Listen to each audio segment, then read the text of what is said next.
भगवता नारायणेन स्वयं व्यासेन ग्रथितां पुराणमुनिना मध्ये महाभारतम्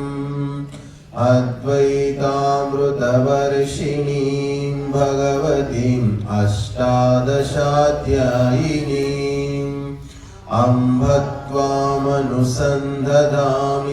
भगवद्गीते भवद्वेषिणीम्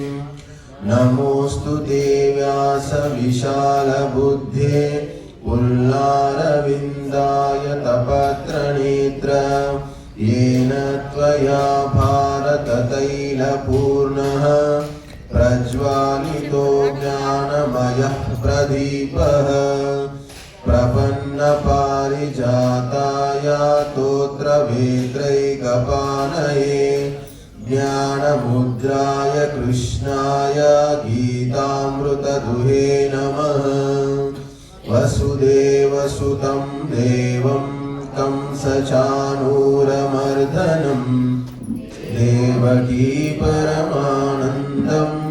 कृष्णं वन्दे जगद्गुरुम् भीष्मद्रोणतटा जयद्रथजला गान्धारनीलोत्पला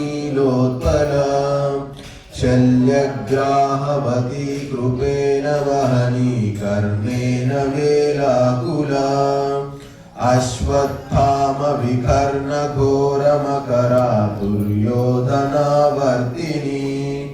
सोत्तीर्णा खलु पाण्डवैरननदी कैवर्तकः केशवः पाराशर्यवचः सरोजममलं गीतार्थगन्धोत्कटम् नानाख्यानककेसरं हरिकथा सम्बोधनाबोधितम्